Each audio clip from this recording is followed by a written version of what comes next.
Hey everyone, welcome to Alpha Insights. I'm Hope, and I'm here with Sarah. And I'm Sarah. Great to be back.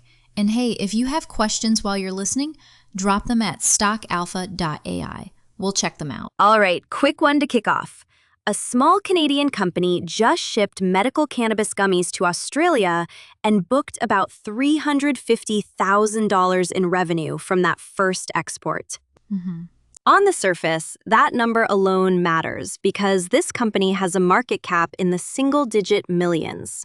So $350,000 is not trivial. Right. But the bigger story, I think, is where it sits in the market. Most Canadian exports have been dried flower.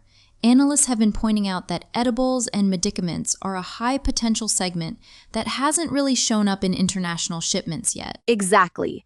So this isn't just a one-off box of gummies. It's an example of a company trying to move into a part of the market that's underpenetrated internationally. GMP-compliant edibles for medical markets. And here's the kicker. The buyer for that shipment is reportedly a top 3 global cannabis operator. That matters because the big players don't just buy from anyone. They run serious supply chain diligence. That detail signals that the product met some meaningful standards: GMP, traceability, the whole compliance checklist. So the shipment is a product win and a supply chain validation at the same time. Honestly, I was a bit surprised by this one.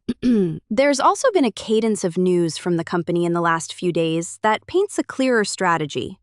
First, they put out a U.S. rescheduling update, positioning around a potential move of cannabis to Schedule 3. If that actually happens, it would change tax treatment and institutional access in the U.S. Yeah, that's a good point. So they're trying to be visible to U.S. investors now. They've got an over-the-counter listing and DTC eligibility. Not saying anything will happen immediately, but they're setting up optionality if the regulatory landscape changes. Then they launched a domestic edibles brand, Chomp, with a lineup of gummy flavors and multiple dosing formats. They're trying to build consumer traction at home while also proving the product can meet medical market standards overseas. And 2 days later, they ship to Australia.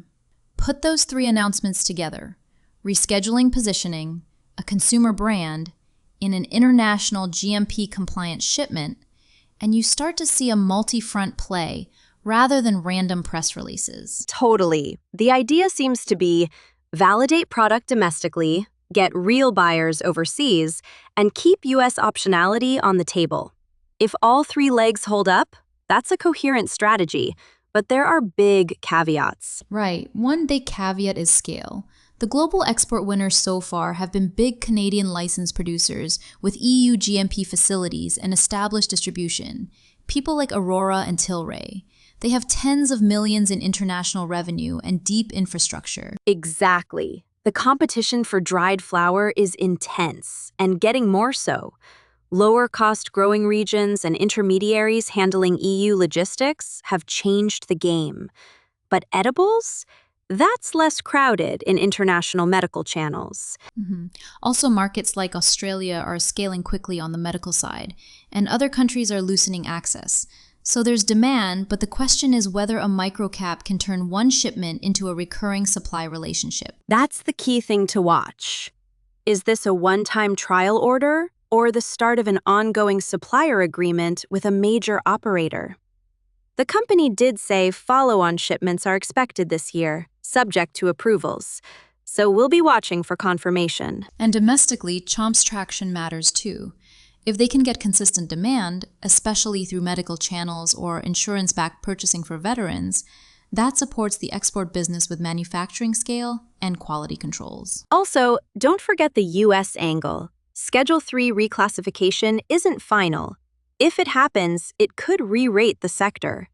This company's U.S. visibility could matter then, but that's a conditional outcome, not a given. So, the bottom line? The bottom line is this. A small company just cleared a meaningful operational bar. GMP-compliant gummies shipped to a major buyer in Australia, plus a domestic brand and U.S. optionality. Whether it scales is the open question. Right. Analysts note the international edible segment is underdeveloped, and this company is testing that niche. That's interesting, but it's informational, not a recommendation. Keep that in mind. Key takeaways. 1. The shipment is strategically meaningful for a microcap. 2. The buyer validation is important for supply chain credibility. And 3. Follow-on orders, domestic brand traction, and U.S. regulatory moves are the real catalysts to watch. Exactly. Got questions? Head over to stockalpha.ai and ask us anything. We'll answer live. And while you're there, check out more market content and drop your thoughts on this one. Thanks for listening. We'll be back with more market colors soon. Remember, this is informational discussion only, not investment advice.